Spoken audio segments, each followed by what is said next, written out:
Que o Brasil já foi um império, todo mundo sabe, mas o que pouca gente sabe são os mitos sobre o Brasil Império. Senhoras e senhores, bem-vindos ao canal Story Tour. Eu sou o professor Danilo e hoje vamos destrinchar alguns mitos sobre o Brasil Império.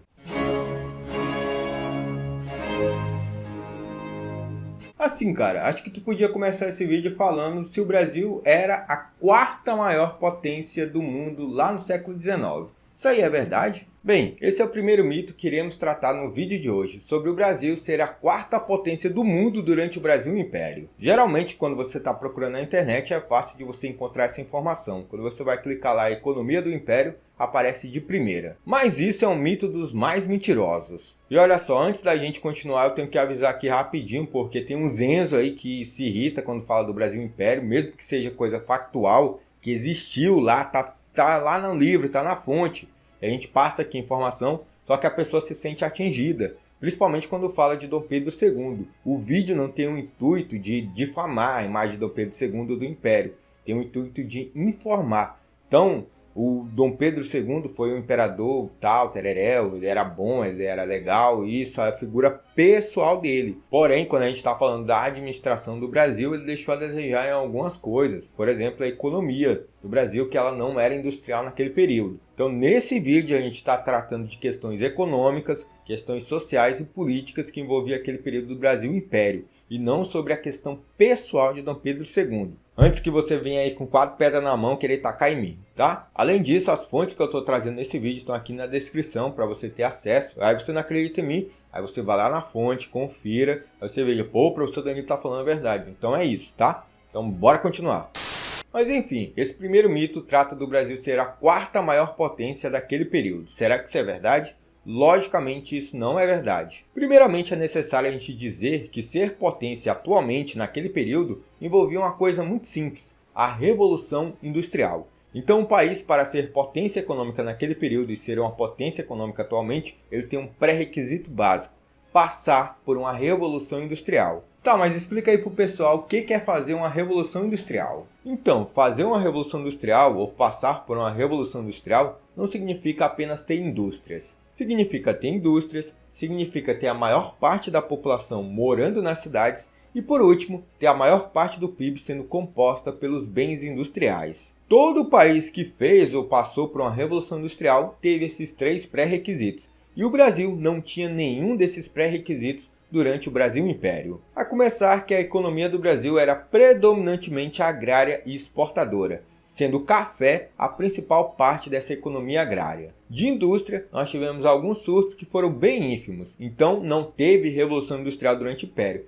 teve pequenos surtos industriais. E no período da República nós também tivemos esses surtos industriais. Só depois da Era Vargas é que nós vamos ter uma industrialização de fato. E olha que não foi lá essas coisas, mas enfim. Nessa questão da industrialização, nós temos um produto que foi chave da Revolução Industrial, que foi o carvão. Ele era a força motriz da Revolução Industrial. E para vocês terem uma ideia, a Inglaterra, que foi o primeiro país a se industrializar, ela produzia durante o século XIX 65 toneladas por ano. E a Rússia, que era uma das potências mais atrasadas, que ficava lá em 10º colocada, produzia 100 mil toneladas por ano. E para vocês terem uma ideia, o Brasil nem produzia carvão nesse período, ele importava da Inglaterra. Para vocês verem como é que o Brasil estava atrasado industrialmente em relação aos países europeus. E também os Estados Unidos, que é um país americano, e o Japão, que fica lá na Ásia. Outra comparação de crescimento econômico que a gente pode fazer é o crescimento das ferrovias. Naquela época, o crescimento industrial se media pelo crescimento das malhas ferroviárias,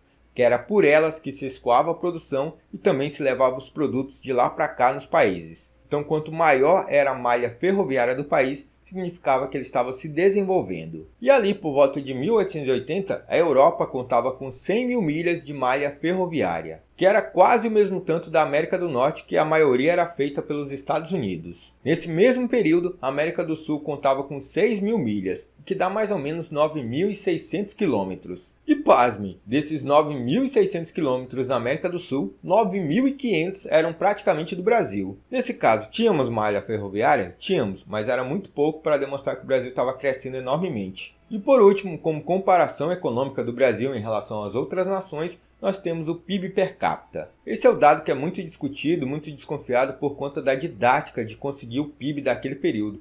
porque o PIB ele só passou a ser uma fonte confiável a partir de 1950. Mas naquele período, um estudioso chamado Angus Madison, ele fez uma viagem durante vários países e contabilizou o PIB desses países. Entre esses países está quem? O Brasil. E no último ano do Império, em 1889, o Brasil tinha um PIB per capita de 789 dólares. Em comparação, a Argentina tinha um PIB per capita de 2.690 dólares, enquanto os Estados Unidos tinham um PIB per capita de 3.392 dólares. Já a média geral da América do Sul era de 1.050 dólares. Portanto, o Brasil, em questão de PIB per capita, estava atrás até das nações da América. E cara, não esquece de dizer pro pessoal que eles podem se tornar membro do canal. Eles estão perdendo um vídeo exclusivo por semana. O pessoal é esperto, eles não vão deixar passar não. É R$ 2,99 ao mês. E olha só, se você gosta do canal, se você gosta do meu conteúdo e quer ter acesso a mais vídeos, se torne membro do canal e tenha acesso aos vídeos exclusivos. Quem é StoryTuber e assina o clube de membros aqui do canal, tem acesso a um vídeo exclusivo por semana. E tá passando aqui na tela os vídeos que saíram por último aqui na área de membros. Então não perde tempo não, por apenas R$ 2,99 ao mês, você ajuda o canal e em troca recebe vídeos exclusivos.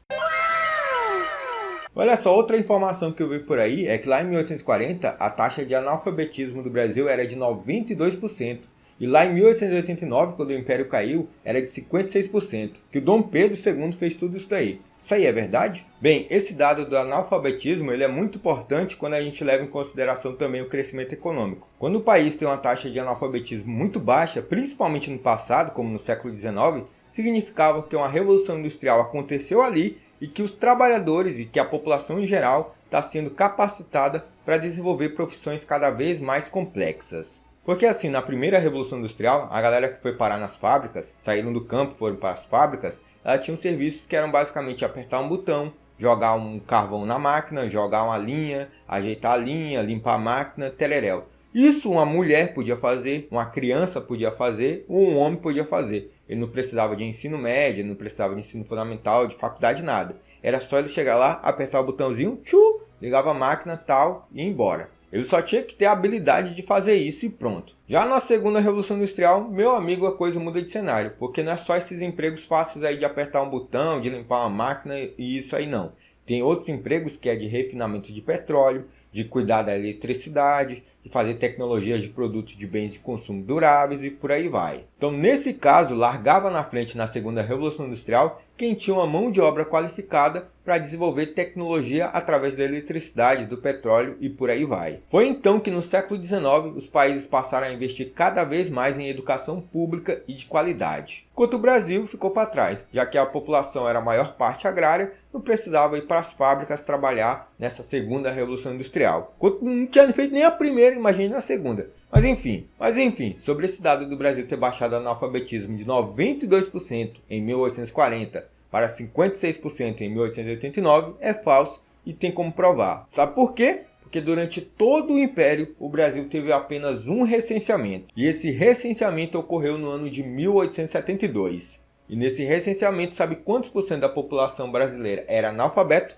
82,3%. Em 1889, a monarquia acabou caindo aqui no Brasil e no ano de 1890, um ano depois da queda da monarquia, outro censo foi feito. E nesse censo, 82,6% da população brasileira era de analfabeta. Ou seja, em quase 20 anos, não houve nenhum avanço em relação à queda de analfabetismo. Para vocês terem uma ideia de comparação, nesse mesmo período na Europa foram feitos censos para ver essas taxas de analfabetismo. E a taxa da Inglaterra, que era o principal país daquele período, era de 17%.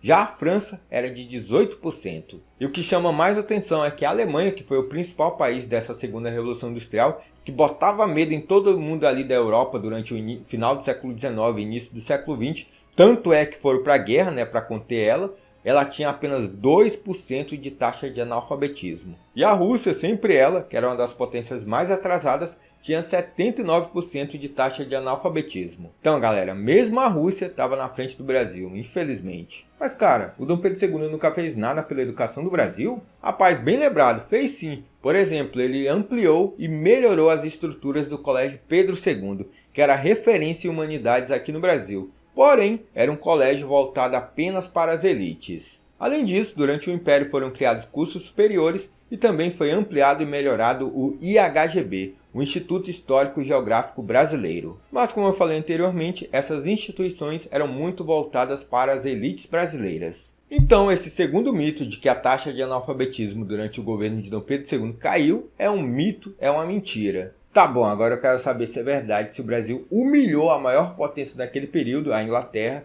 e de que a Rainha Vitória pediu desculpas do Dom Pedro II. Isso aí é verdade? Então, isso daí também é um mito. Por quê? Tem a questão que a Rainha Vitória acabou enviando uma carta para o Dom Pedro II pedindo desculpas, só que outra questão é que ela não foi humilhada. A Inglaterra não foi humilhada pelo Brasil e nem tinha medo do Brasil. Então essa é uma questão que muitas vezes é divulgada como se a Inglaterra estava tremendo as pernas, assim, a velhinha, a Rainha Vitória, com um toquinho de gente, bem gorduchinha, parecendo um botijão de gás, estava ali se tremendo de medo. Ô, Dom Pedro vai chegar aqui, vai bater na gente. Não era bem assim. Eu vou explicar essa história para vocês. Então conta aí, cara, parem de enrolar, conta aí logo o que foi essa questão Christie. Isso, primeiro eu tenho que começar contando o que foi essa questão Christie. Bem, muito antes dessa questão Christie, de fato, lá em 1845, as relações diplomáticas entre Brasil e Reino Unido já ficaram abaladas. Isso por conta da lei do Bill Aberdeen. Essa lei era praticamente uma estratégia da Inglaterra para tentar acabar com o tráfico de escravos da África para a América. E o Brasil, que era um dos países que mais importava escravos, estava sofrendo muito com essa questão. O que acontece nessa questão? Todo navio que estava trazendo escravos para a América, a partir da lei do Bill Aberdeen, deveria ser abatido e capturado por um navio britânico. Isso independente de qual bandeira fosse. Nesse caso, a Inglaterra queria parar o tráfico de escravos da África para a América, mesmo que para isso tivesse que abater alguns navios. Aí o que acontece? As relações entre o Brasil e a Inglaterra estavam meio que abaladas desde esse período. Quando chega em 1860, a gente vai ter o início da questão Christie. William Dougal Christie era um embaixador inglês que estava aqui no Brasil. E durante o mês de junho de 1861, soldados britânicos acabaram brigando com soldados brasileiros e um soldado brasileiro acabou morrendo. O governo brasileiro pediu que esse soldado inglês fosse preso e julgado pelas leis brasileiras. Só que aí, esse Christie, ele fez com que esse soldado demorasse para aparecer até que ele entrou no navio e foi parar lá na Inglaterra. Resumindo, não deu em nada. O tempo passa, o tempo vai, até que o navio inglês afunda lá no Rio Grande do Sul.